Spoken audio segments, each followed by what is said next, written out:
कि लिंचिंग शब्द 2014 के पहले नहीं सुना गया, ये थोड़ी कहा कि दंगा शब्द नहीं सुना गया। आपने एक दंगे से जवाब देना क्यों जरूरी समझा है? पूरी बीजेपी 84 रट रही है। देखिए अंजना जी, 84 रट रही है, 84 लिंचिंग नहीं है। मुझे लगता है इन विषयों पे डिबेट करने से पहले हम सेंसिटिविटी दिखाएं। अंजना जी, आप भी दिल्ली में रही, मैं भी दिल्ली में रहा हूं, अभय जी भी दिल्ली में रहे।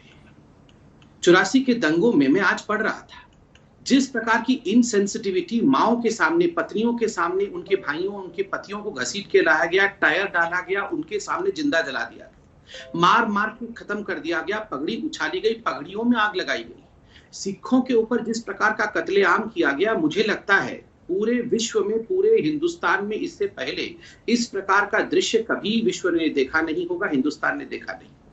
इसलिए हम 84 के दंगे रट नहीं रहे, हम 84 के दंगों को याद करके बता रहे हैं कि जो लोग आज दोगलापन दिखा रहे हैं उनका असली चेहरा क्या है। आज बेअदबी के बारे में बात हो रही है, सैक्रिलेज के बारे में बात हो रही है, मैं भी बात करना चाहूंगा। आप जानते हैं सबसे बड़ी बेअदबी किसने दिखाया था? पूरे हिंदुस्तान के, पूरे विश्व के इतिहास में सबसे बड़े बेअदबी करने की जरूरत किसी ने किया था तो वो इंदिरा गांधी थी। इंदिरा गांधी ने जिस प्रकार से हम सब के लिए पाक गोल्डन टेम्पल अमृतसर में हरमंदिर साहिब के अंदर जिस प्रकार टैंक घुसाया था, सैक्रिलेज किया था, डेसिक्रेशन किया था, टेम्पल का तहस नहस कर दिया था गोल्डन टेम्पल को, हम सब ने अपनी आंखों से देखा था। स्वाभाविक है, सबसे बड़ा सैक्रिलेज एक्ट किसी ने किया है, बेअदबी किसी ने किया है तो उस महिला का नाम इंदिरा गांधी है, उस व्यक्ति का नाम इंदिरा गांधी है। नंबर 1। नंबर 2, और बहुत महत्वपूर्ण बात, देखिए एक बात आप समझ लीजिए, ये सब कुछ ऐसे ही नहीं हो रहा है। ये जो 3-4 शब्दों के ट्वीट किए गए हैं ना राहुल गांधी द्वारा, ऐसे ही नहीं हुए, वो भी किसी की दलाली कर रहे हैं। किसकी दलाली कर रही है तो खुलेगा। इन्होंने सुपारी ले रखा है कि हिंदुओं को बदनाम करना है, ये हिंदू ऐसे हैं, हिंदूवादी ऐसे हैं, हिंदू दूसरों को मारते रहते हैं, हिंदू मतलब हिंसावादी, हिंदू मतलब हिंसक, हिंदू मतलब कत्लेआम करना। आप याद करिए, अभी चंद दिनों पहले उन्होंने अपने भाषण में कहा हिंदू आगे से मारता है और हिंदूवादी पीछे से मारता है। मतलब जो हिंदू है वो तो मारता ही है, वो हिंसक है ही, चाहे आगे से मारे या पीछे से मारे। और आज ये लिंचिंग के ऊपर हिंदुओं को पुनः घेरने की कोशिश।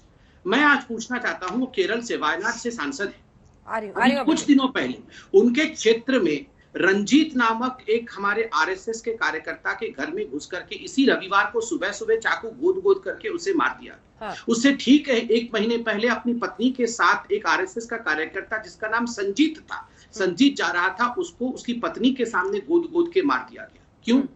इनकी गलतियां क्या थी? इनकी गलतियां सिर्फ इतनी थी कि एक का नाम रंजीत था, एक का नाम संजीत था, ये हिंदू थे, इसलिए इनके नाम को बड़े कन्वीनियंटली भुला दिया गया। कश्मीरी पंडितों की गलती क्या थी? 4.5 लाख कश्मीरी पंडितों को घर से निकाल दिया गया, उनकी महिलाओं के साथ रेप हुआ, उनका लिंचिंग हुआ। उनकी गलती क्या थी? बस वो हिंदू थे, वो पंडित थे ना, ब्राह्मणिकल पैट्रियार्की वाले थे ना, उनके बारे में कौन बात करेगा? अभय दुबे जी जवाब दीजिए। 2014 के पहले देश में लिंचिंग नहीं हुई, आप भी जानकार हैं सर, काफी पढ़े लिखे व्यक्ति हैं। 2014 के पहले इस देश में लिंचिंग नहीं हुई, क्या ये जस्टिफाई करने को तैयार हैं सर आप? अंजना जी, विनम्रता से कहना चाहता हूं, राहुल गांधी जी किसी भी प्रकार की हिंसा का समर्थन नहीं करते, वो दलों के आधार पर इस बात का विभेद भी नहीं करते। भारतवर्ष वसुधैव कुटुंबकम की बात में अपनी आस्था रखता है सनातन भारत, और विभिन्न भाषा, भूषा, भेषज, धर्म, संस्कृति, संस्कारों का देश है। मगर भारतीय जनता पार्टी ने अपनी नाकामी छुपाने को बीते 7 साल से भारतीय जनता पार्टी ने भारत को भाषा के आधार पर, धर्म के आधार पर, जात पात के आधार पर, पहनावे के आधार पर, खान पान के आधार पर खंड खंड में बांटने की कोशिश की। भारतीय जनता पार्टी ने बेरोजगारी से युवाओं के रोजगार के अवसर की लिंचिंग की। भारतीय जनता पार्टी ने नोटबंदी और गलत जीएसटी से भारत की अर्थव्यवस्था की लिंचिंग करने की कोशिश की। कृषि के क्रूर काले कानूनों से भारतवर्ष की खेती की मॉब लिंचिंग करने की कोशिश की। इससे पेट नहीं भरा, किसानों की भी मॉब लिंचिंग कर दी लखीमपुर खीरी में। भारतीय जनता पार्टी ने जो हमारी उन्नाव से लेकर हाथरस तक बेटियों की अस्मिता की लिंचिंग कर रहे थे उनके समर्थन में खड़े होने की कोशिश की।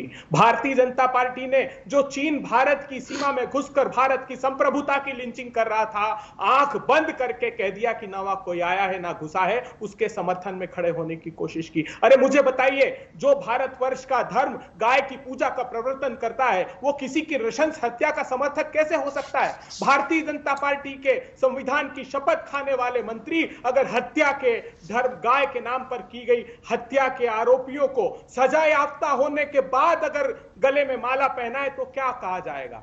आप मुझे बताइए, गुजरात के ऊना में क्या हुआ? उन दलित भाइयों का क्या दोष था जिनको भीड़ की हिंसा से मार मार कर लहूलुहान कर दिया? अभी बिहार में उन दलित भाइयों को थूक चाटने के लिए मजबूर किया। क्यों? क्योंकि आपकी सत्ता की सरपरस्ती में वो मुखिया का वोट उनको नहीं देना चाहते थे। तो इस देश में चाहे वो दलित हो, चाहे वो अल्पसंख्यक समाज के हो, चाहे वो सिख हो, चाहे हिंदू हो, और आपने भी व्याख्या की ये तो हिंदू धर्म सिखाता ही नहीं है। और मैं विनम्रता से कहना चाहता हूं, आपने अभी 1984 के दंगे की अंजना जी बात की, कभी किसी राजनीतिक दल ने समर्थन नहीं किया, लेकिन मेरे पास प्रमाण है। नानाजी देशमुख राष्ट्रीय स्वयंसेवक संघ के बुनियाद के पत्थर क्या लिखते हैं? वो लिखते हैं, सिख विरोधी हिंसा हिंदुओं को न्यायोचित आक्रोश का परिणाम थी और सिख समुदाय को इसे खामोशी से बर्दाश्त करना चाहिए। आगे वो ये भी कह रहे हैं कि इस घड़ी में राजीव गांधी को पूरा समर्थन करना चाहिए। और किसने आलेख प्रकाशित किया? जॉर्ज फर्नांडिस ने, वो प्रतिपक्ष के संपादक हुआ करते थे और उसमें प्रकाशित किया। आपने इस हिंसा की बात की तो ये भूल गए अमरिंदर सिंह तो अब आपके साथ गठबंधन में, पूछिए ना, प्रेस कॉन्फ्रेंस ली उन्होंने और पूरे 49 लोगों की लिस्ट जारी की जो भारतीय जनता पार्टी और राष्ट्रीय स्वयंसेवक संघ थे।